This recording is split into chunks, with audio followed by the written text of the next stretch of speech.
I'm Nicole Shanahan, Bobby Kennedy's running mate. Welcome to Back to the People podcast, which highlights the growth of a movement uniting America, where our government is free from corporate capture and where we give voice back to the American public. Many people today are dropping what they're doing to take a look and read the opinion the Supreme Court just handed down regarding your case. The way that the government went about this was very, very sneaky. You're a card-carrying epidemiologist. I've been a professor at Stanford in the medical school for 2 decades. I've written chapters on epidemiology, published papers in epidemiology. If this is the example that is set for these generations, we are in big trouble in this country. I thought that we lived in a country where those kinds of activities were so far beyond the pale that no government would even think of engaging in those kinds of activities. You have been impacted by censorship, and the government has played an active role in that censorship. Jay, thanks so much for sitting down with me today. This was a last-minute scheduled podcast, but couldn't be more important. I think many people today are dropping what they're doing to take a look and read the opinion the Supreme Court just handed down regarding your case in which you're a plaintiff in. I mean, how disappointing? It really is disappointing. It's been a kind of a rough day, actually. I had prepared myself for not winning after the oral arguments in the case, but to see it in print, it was really, really disappointing. I think a really dark day for America. And really, the case is about the First Amendment, and it's about allowing qualified people to have access to public forums to express their opinions, their research, their knowledge. And effectively, what the Supreme Court said today was that you have no standing. That was their major argument. How is it possible that you have no standing? It's a remarkable ruling. I mean, in a sense, it's a desire to punt on the merits of the case. The merits of the case are really, really clear. What happened was the Biden administration went to social media companies, gave them lists of people and ideas to censor, sometimes with direct threats, sometimes implied threats, saying if you don't censor these people, these ideas, we're going to go after you. We're going to take you down. We're going to destroy you as a company. And social media companies often tried to fight back, but often just complied because, who wants to be the direct, recipient of a threat from the federal government that has regulatory power over you? The email documentation was very extensive that the Biden administration had done this. So what's the ruling today, when they say that we have no standing, is essentially a slap in the face of every American. Every American. It says that the government can go tell social media companies that that people like you should not be allowed to present your ideas on social media. The government can slap labels on you. They can shadow ban you where you don't even know that the government's doing it. Mm-hmm. And you don't have a right to know. You don't have a right to sue. You don't have standing to sue. What that means then is the First Amendment is effectively a dead letter.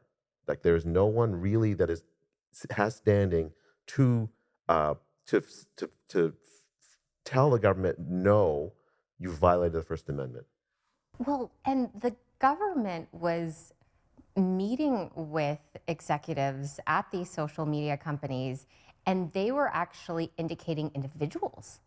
It wasn't just, these are the sentiments that we are deeming, quote, misinformation that we would like you to ban, but they actually also provided the names of Americans. Absolutely, including the man you're running with for president. The way that the government went about this was very, very sneaky, right? In addition to directly threatening the social media companies, which we documented in spades, they also went to universities and NGOs, gave them grants and other contracts to develop hit lists of people and themes to censor. Then these NGOs would often approach the social media companies and say, look, we've run a research project, independent research project that finds these people are censoring people. And and then the social media companies, thinking that it was some university who was doing it, would censor the people. But in fact, what was happening was the government was laundering its censorship activities via universities and NGOs. Um, it's just an insidious scheme, and the Supreme Court essentially signed off on it today. It's a preliminary injunction that they struck down. The case will still go back down to the lower court to be heard in full, and we'll get more discovery. I think that that is actually a huge gift because the case has been kicked back down to the federal circuit. And I read Justice Comey Barrett's opinion today, and the Article 3 issues don't make any sense. So, that being said, since you first submitted the evidence in the case, there's been new evidence that is actually very telling, such as there's been various Twitter files that have come out that have showed Pfizer, for instance, that there have been members of these pharmaceutical companies that have met as well with government officials and have separately met as well with the social media platforms. So the degree of collusion, the depths of the collusion, while maybe that first time around you had very good evidence, the second time around, I think you're going to have way more to submit. Yeah, I mean, I think for instance, we've seen from evidence that the U.S. House has developed that the government went to Amazon and ordered the banning of dozens of books, including a children's book that had as its theme that unvaccinated children shouldn't discriminate against vaccinated children; they should play together. It's actually shocking that I thought that we lived in a country where those kinds of activities were so far beyond the pale that no government would even think of engaging in those kinds of activities. But yet, what's happened is we have been through a very dark time, probably the worst time for free speech in American history, with very few exceptions I can think of. Well, let's talk about Article 3 and standing. Do you feel, based on the evidence I've seen, you have been impacted by censorship, and the government has played an active role in that censorship, and you have experienced the harm of that censorship. Let's talk about the harm. What has it been like for you now, for many years now, being silenced, censored, harassed, misrepresented? Has it impacted your career? It's enormous impact on my own career. Although I'm more concerned about what these activities do to regular Americans. But for me in particular, it's been hard, right? So the key thing to know about the censorship is not just that they want to silence you or suppress the reach of your voice, which is true. That's what they want to do. But it's hard in the internet age to entirely do that, right? You can always find some website to put something up. The key thing that the censorship activities does is to render the person being censored as if they're a non-person, that there's something wrong with them, that they're misinforming, that they're a fringe figure.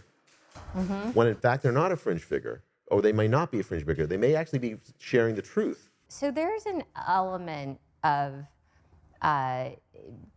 restricting or delegitimizing your voice, your existence, compared to other citizens. And it sounds like that's what happened to you. Yeah, so I mean, I think that the key thing to know about modern censorship is not that they're going to be successful in entirely suppressing your message, right? It's very hard in the internet age to do that. You can always put up a website.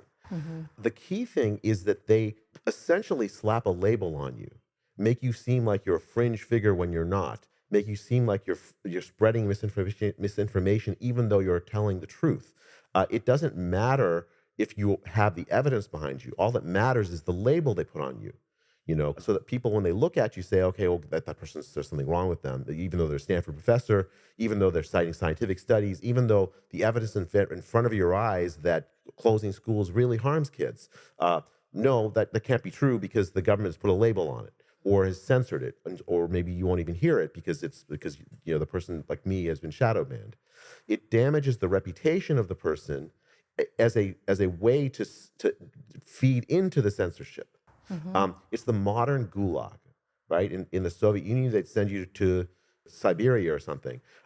But now in the United States, what they do is they put a label on you. You're a misinformer. You are a fringe figure. And you have emails from the head of the NIH to Tony Fauci directly naming me and two of my colleagues who wrote the Great Barrington Declaration, calling us fringe epidemiologists and calling for a devastating takedown of the ideas of the Declaration.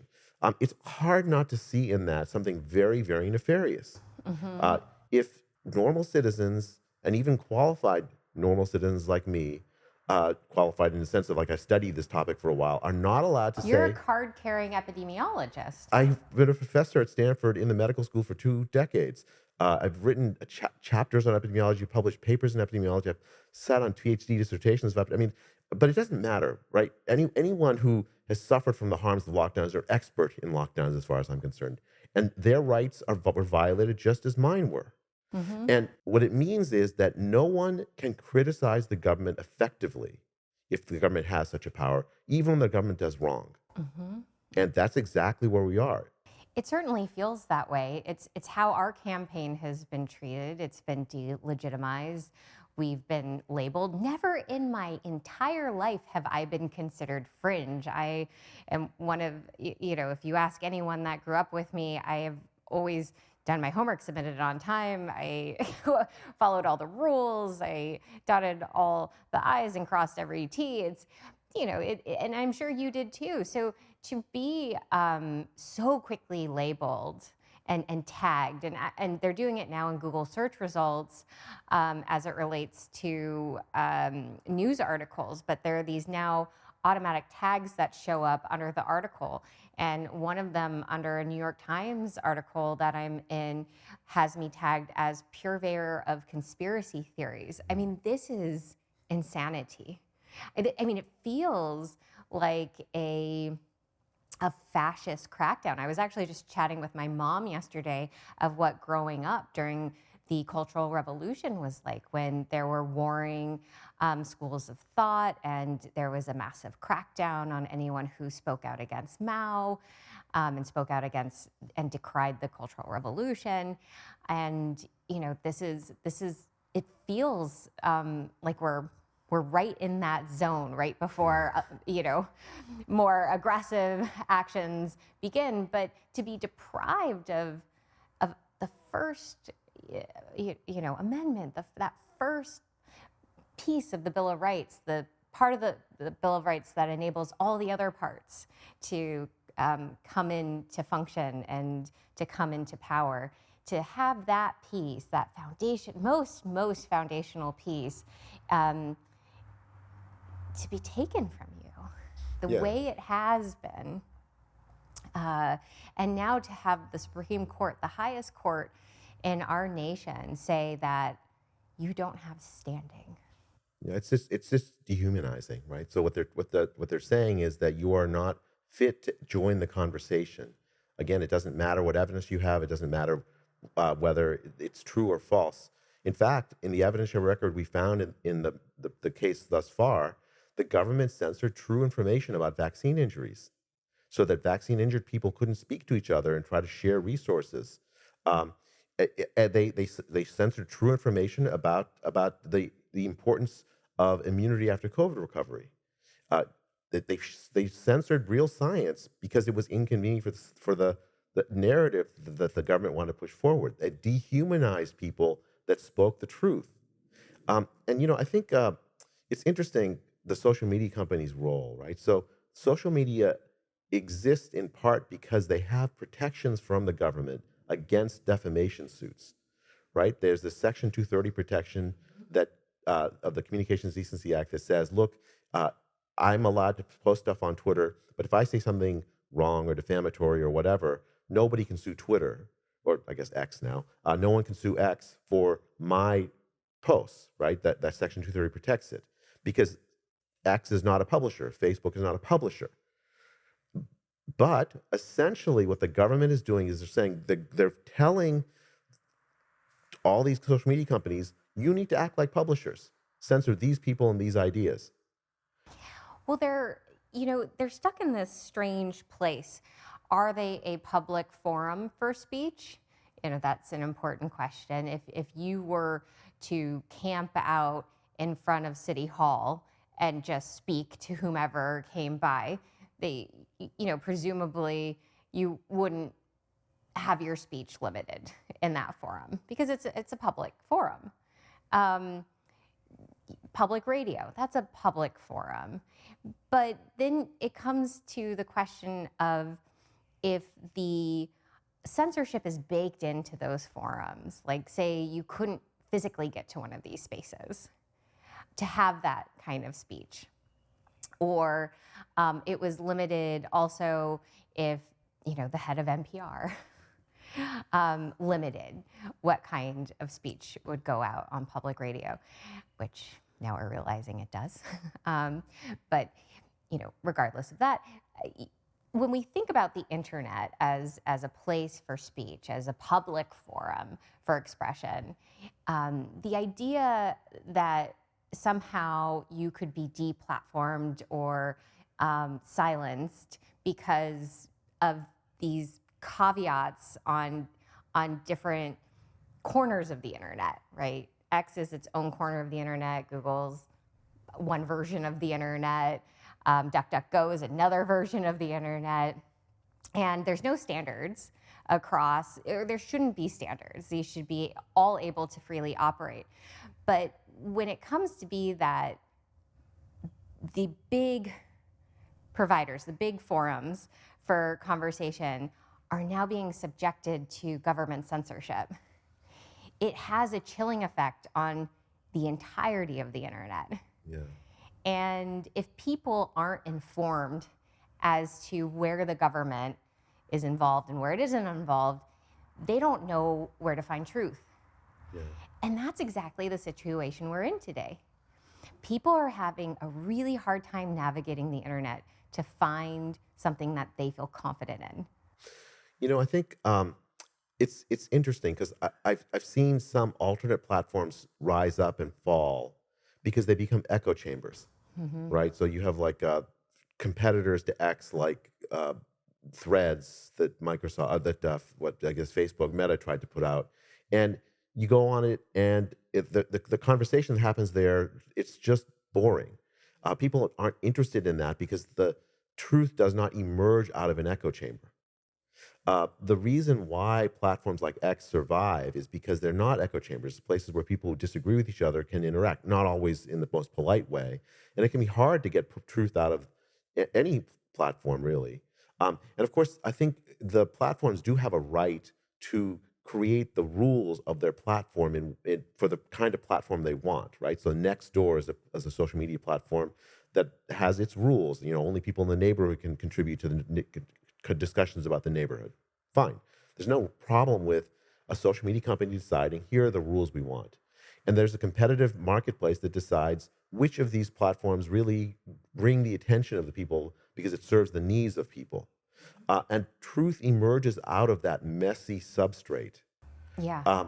The problem is not that, to me. The problem is you have the government putting its thumb on the scale, saying that Jay Bhattacharya is a fringe figure, saying that RFK Jr. is a misinformer, saying that that Nicole Shanahan is what they call you, Purveyor of conspiracy purveyor of theories. conspiracy. I mean, and dehumanizing people, and then rendering certain ideas so far beyond the pale that you can't even talk about them without being labeled as that. And so people look at that and say, I don't want to be associated with those ideas and those people, because who wants that for themselves, right? It's a very dirty way to quote, win an argument when in fact the government doesn't have the facts to win the argument.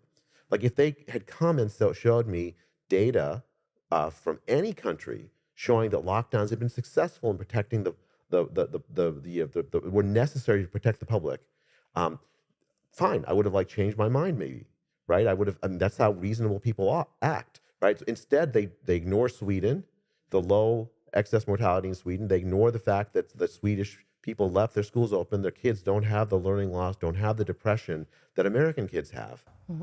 And they label me the misinformer, the fringe figure. It's absolutely dehumanizing and really bad for the health of the American public.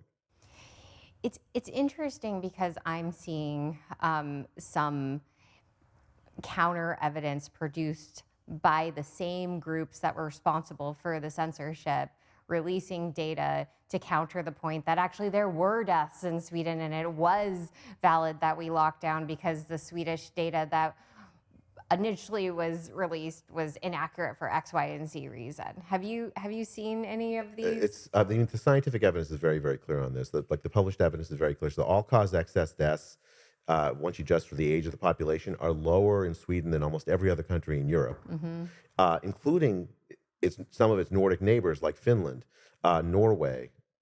So Sweden, it's next door to Germany. Germany locked down. Sweden didn't.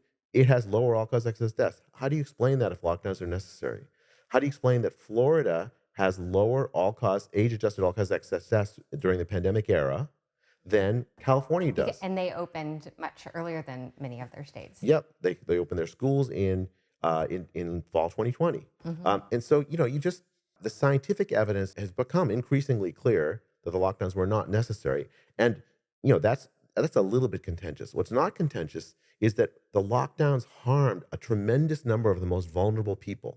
130 million people were subject to starvation worldwide because of the economic dislocations caused by the lockdown. The poorest people in the poorest countries face starvation because of policy choices our governments made.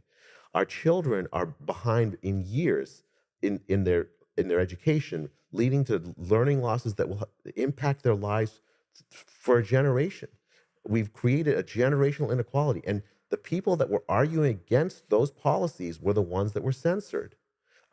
It's really too much. I mean, I think it's one of these things where even if we were wrong, the First Amendment would have protected our right to say this. But in fact, it was the government that was wrong, and they censored people that were correcting them.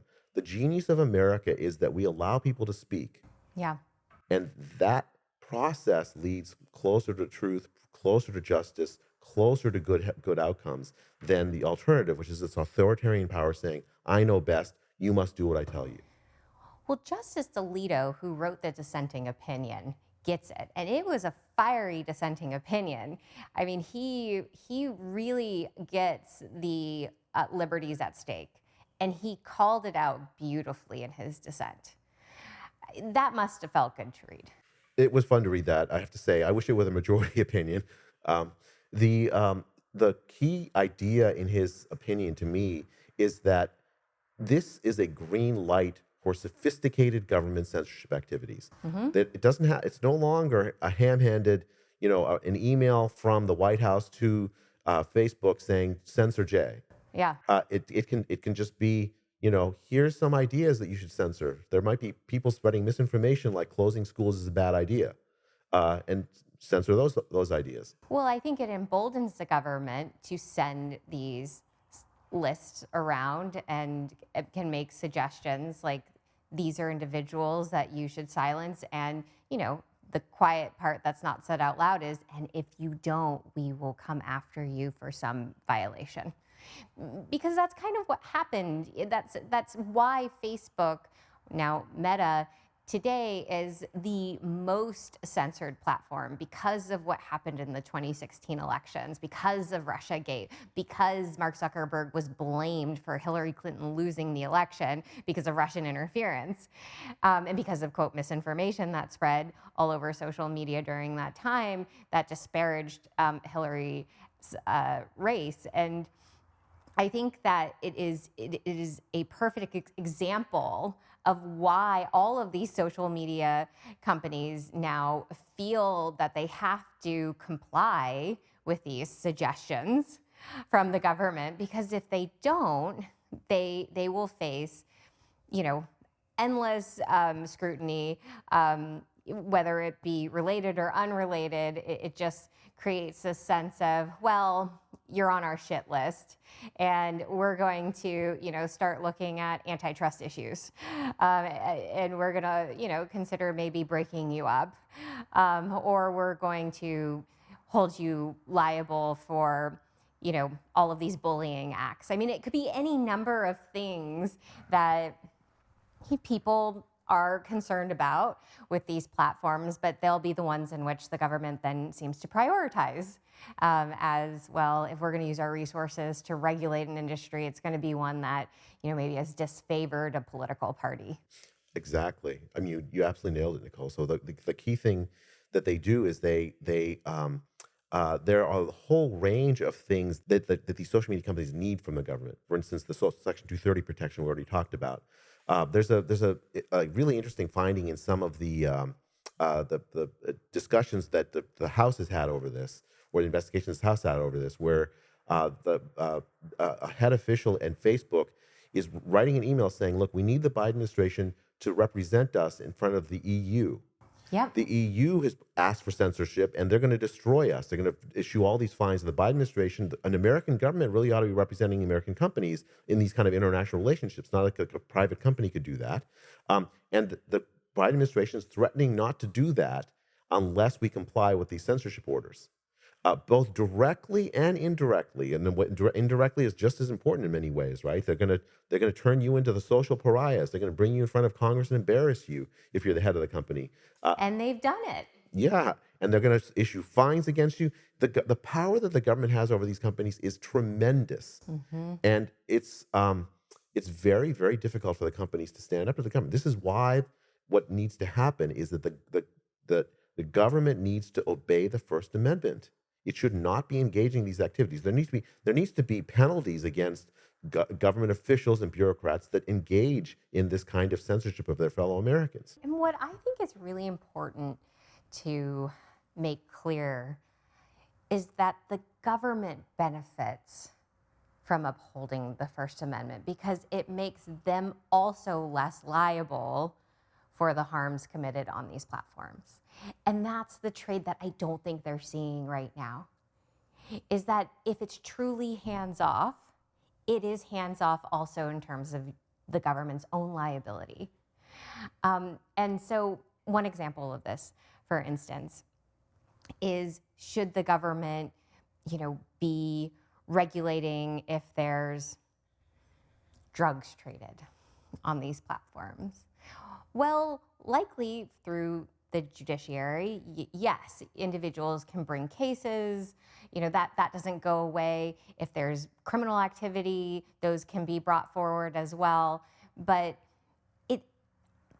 justice can still be had through these other branches that are non-legislative and that are non-executive functions and that are non-agency functions. Agencies don't need to be doing this work at all. In fact, we have bodies of government that are much better suited for regulating activities on the web than the executive and the legislative branches. I agree with that completely. I mean, so for instance, I think there are laws against child porn, trafficking child porn, which I can entirely support. There's the Computer Fraud and Abuse Act. Yeah, and I think enabling the FBI to go after people who peddle child porn on the internet is entirely appropriate. There are laws against fraud. There are laws if there's somebody that's releasing troop movements or something, there are laws against releasing classified information. I think all of those laws ought to be enforced, and you don't need free speech violations at scale in order to have those actions policed appropriately.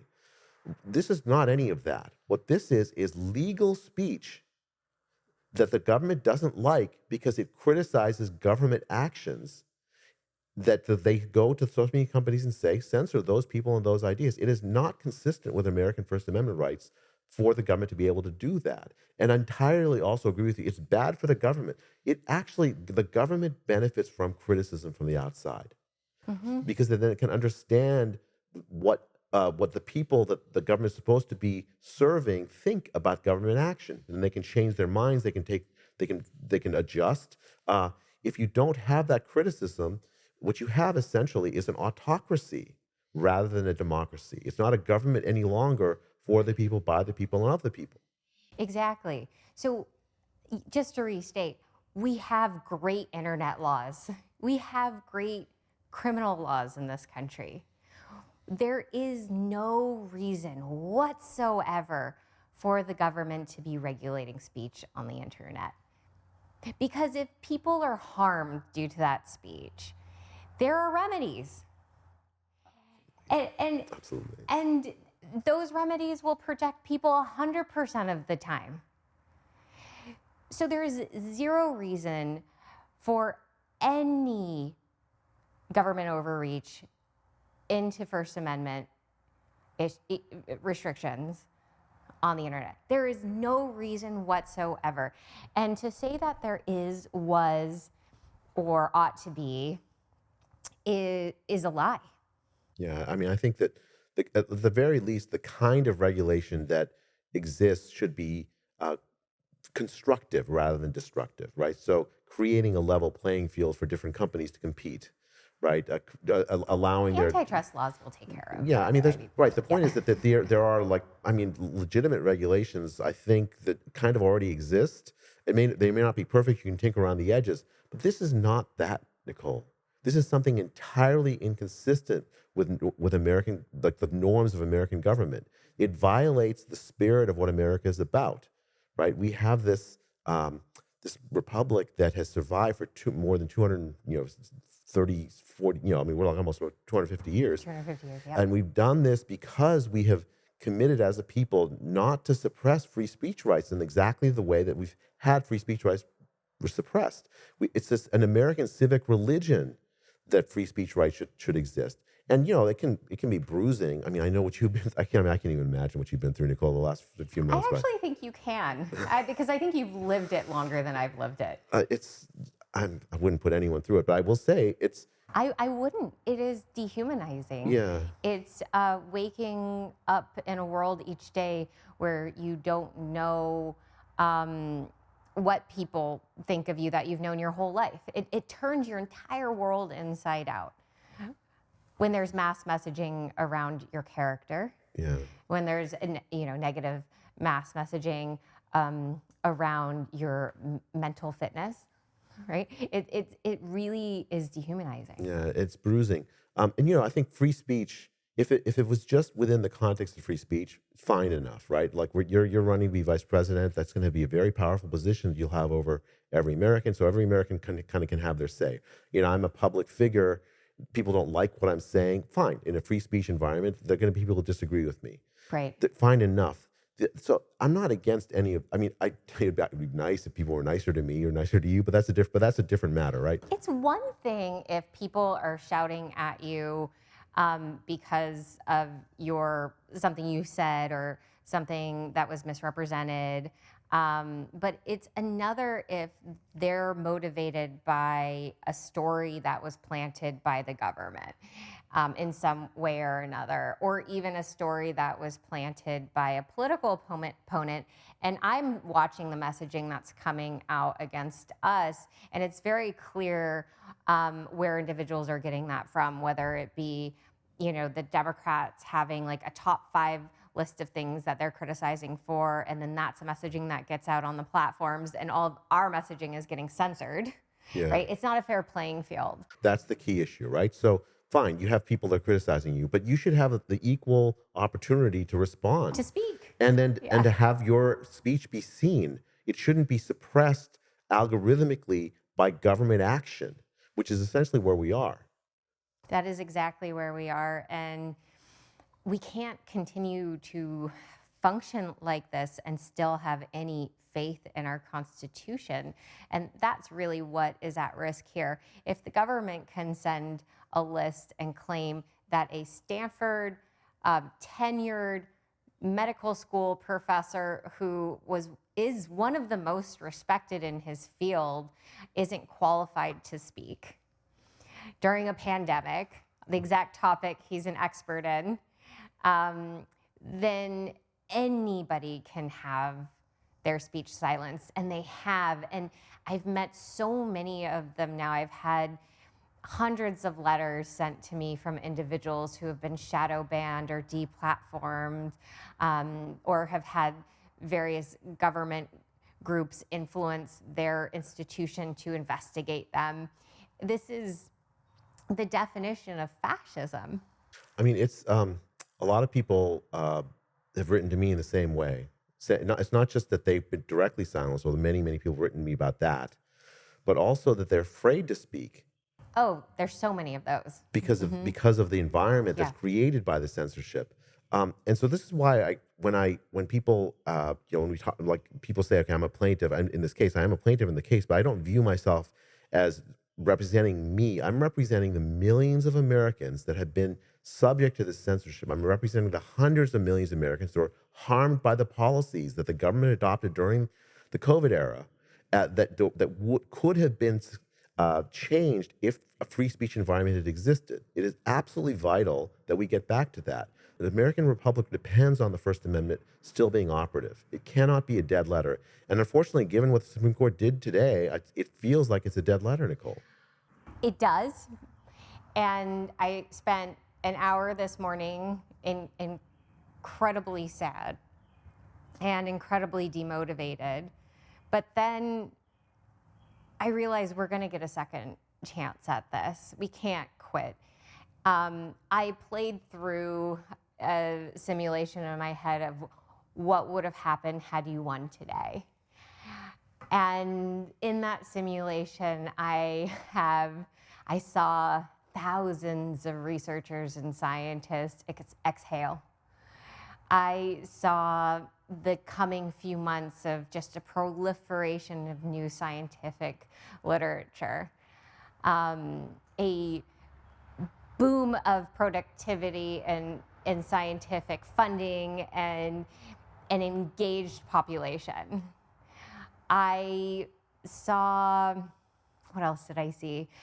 I like this vision already, Nicole. I mean, I saw millions and millions of Americans walking around with true freedom, wearing these true wings of freedom, and parents feeling like they could trust their doctors again, and families feeling like their schools were a place of joy for their children, not a place of mandates.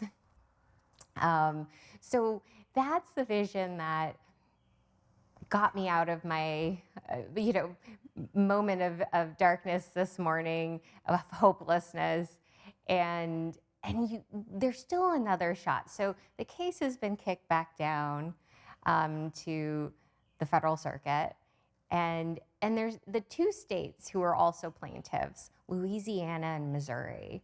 I mean, the fact that there were states involved as plaintiffs is pretty amazing as well, and speaks to the magic of our republic, which is a assemblage of independent states who each can fight for representation for their constituents and protect their constituents' constitutional liberties, at least within that state. The challenge with the internet is that it's not confined to a state. But, for states to be able to speak up for such a large population is incredible. So people aren't actually fighting alone. The fact that we have two states standing up side by side with you is incredible. I love your optimism, Nicole. I mean, I also faced that moment of despondency when I first heard the ruling and started reading the ruling. But and as you say, it's not the last word, right? So the ruling was on a preliminary injunction issued by the court when it looked at the evidence. Preliminary injunctions have a very high standard of evidence that usually courts won't say. Usually they'll issue them only if they think that the side is going to win, right? So they told the lower court told the Biden administration, you're not allowed to censor because they thought we were going to win the case. The case is now going to go back down to the lower court, and the actual case will be tried. We'll get to look at more evidence of what the government has done to create this censorship environment.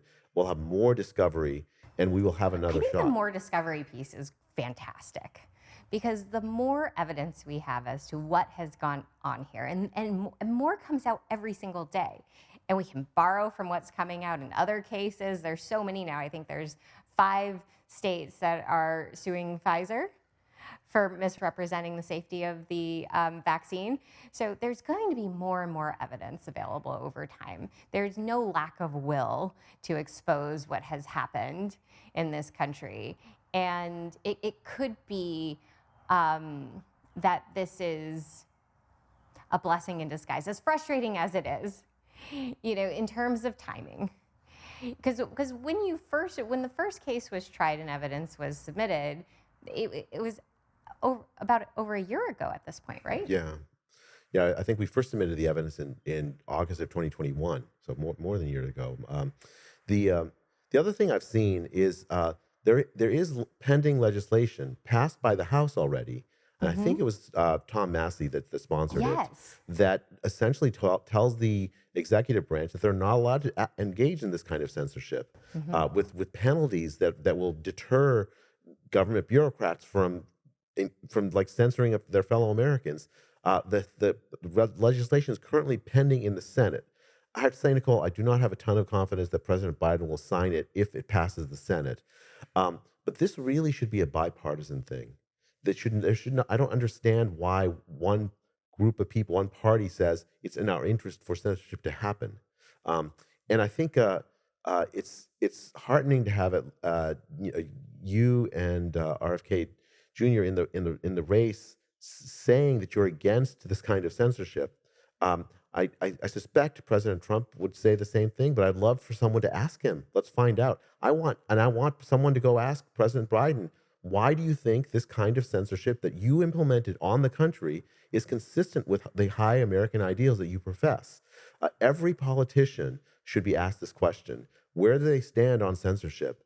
Where do they stand on these kinds of violations of the First Amendment? Because it's petty bureaucrats that implemented it.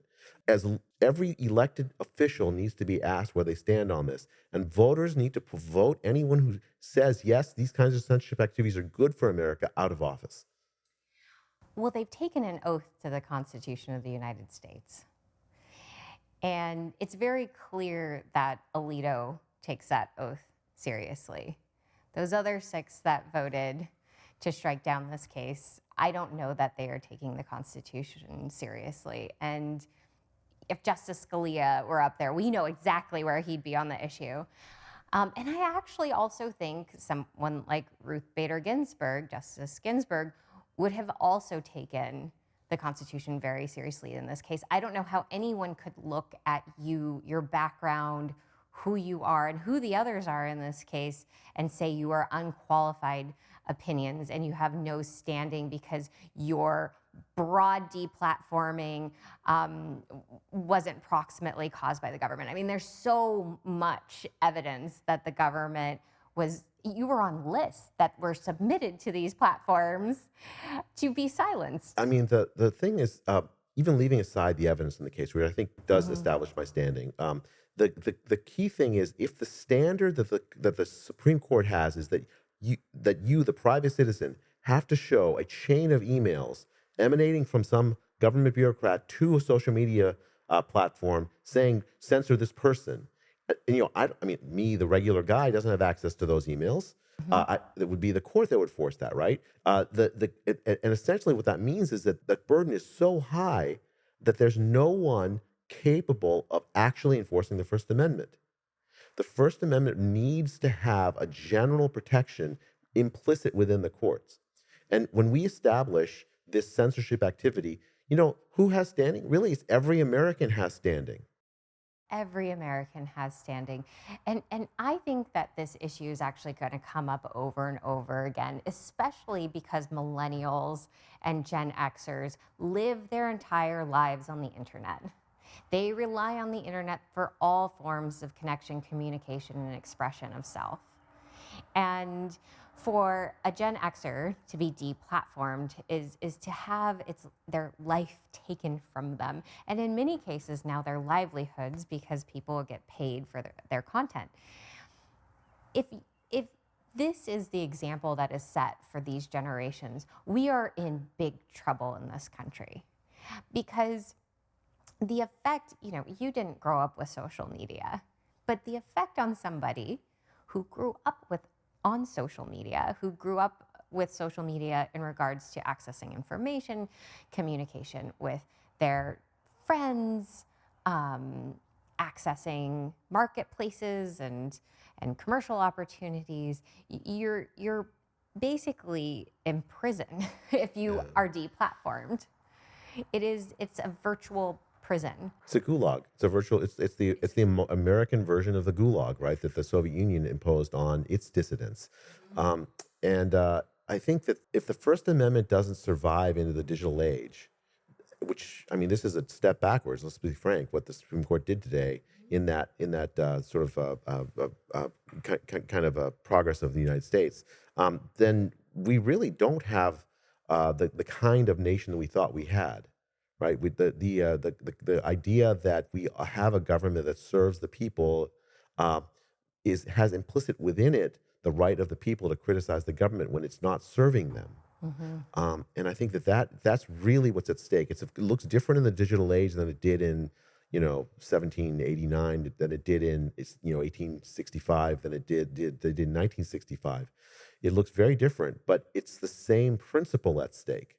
And I think that we are at a critical moment in this country, and we have to decide: do we really want the government to have that power? And those of you who are listening that are thinking, well, maybe the government ought to have that power, right? Because there are things that are bad on the internet, and because your political opponents are saying that there's something bad on the internet. Ask yourself, what if your political opponent had the power to censor you?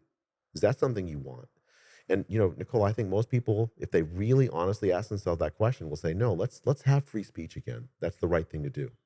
I agree. Well, thank you so much. And um, it, Chuck Schumer, if you're listening, um, please bring up Thomas Massey's bill on this issue up for vote. And everybody else, call your senators and demand them to vote for the First Amendment. Thank you, Nicole, for having me. Thank you.